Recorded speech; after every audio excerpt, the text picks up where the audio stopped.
Fl-inkjesta maġisterjali mitluba minn Simon Busuttil fl-2017 brabta mal-legat tixħim fil-programm ta' ċittadinanza b'investiment.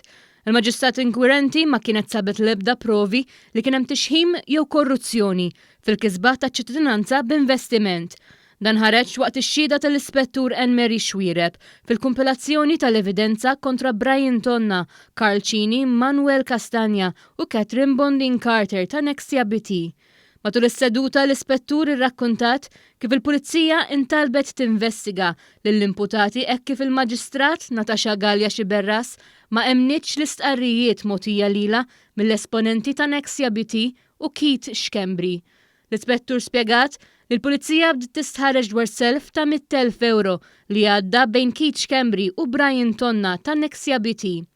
Fil-qorti nsema kif Tonna kien talab self lil Schembri waqt il-proċess tas-separazzjoni tiegħu minn mal-mara. Hawnhekk Carl Cini u Catherine Bonding Carter allegatament ħolqu xi dokumenti biex jiżgwidaw lill-investigaturi.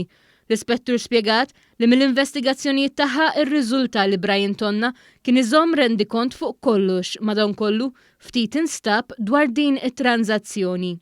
Instema kif il-ħlas lura minn Tonna lejn Schembri allegatament għadda mill-kumpanija Willerby li fiha kien hemm numru ta' partners oħra. Hawnhekk l-ispettur irrimarkat kif il-maġistrat inkwirenti kienet qalet li Tonna seta' uża kontijiet oħra fuq ismu sabiex ħallas lura s-self. Il-maġistrat inkwirenti nnutat wkoll kif Brian Tonna kelli numru ta' kontijiet fuq ismu li fihom kien hemm massit 100,000 euro u ma setgħux jiġu affettwati mill-proċess legali marbut mas-separazzjoni. Il-qorti semmet ukoll ix-xhieda tal-pulizija brabta mal-inkjesta tax-xiri tal-magni tal-istampar tal-Elite Press. L-ispettur spjegat kif allegatament il-ħlas għadda minn Malta lejn l-Istati Uniti lejn numru ta' kumpaniji offshore bit-taxxa fuq il-magna tħallset f'Malta. L-ispettur komplit tispjega li fix-xhieda tiegħu Keith Schembri spjegala li l-proċess tax-xiri tal-magna ġie awditjat mill-kumpanija PricewaterhouseCoopers.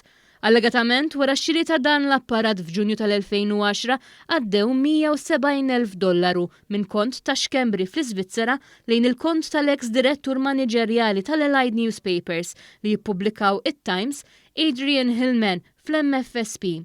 Fi frar ta' sena wara allegatament għadda pagament ieħor ta' €130,000 lejn kont tal-eks direttur maniġerjali ieħor tal-Allied Vince Buhaġar. Li tinstema' wkoll il-kumpilazzjoni tal-evidenza fil-konfront ta' Lorraine Falzon u Matthew Patch minn Zenith Finance.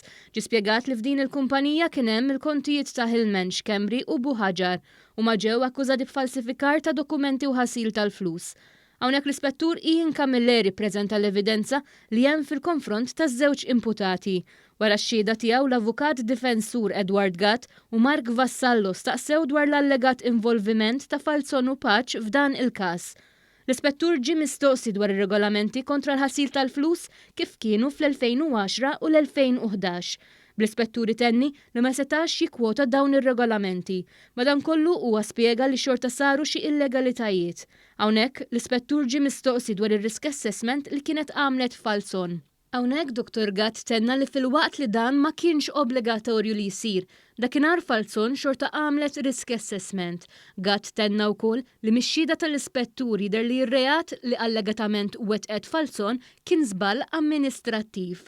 Fakkar ukoll kif 13 il-sena ilu kemm Schembri kif ukoll Hillman ma kinux persuni ta' riskju għoli u ħadd minnhom ma kien espost politikament. Fl-aħħar tas-seduta id-difiża talbet għal ħelsien mill-arrest taż-żewġ imputati. Gatt fakkar li l-prosekuzzjoni qed timxi fuq xhieda minn inkjesta maġisterjali u għalhekk ma setax isir intralġ tal-provi. Il-qorti se tagħti d-deċiżjoni tagħha il-ġimgħa filgħodu.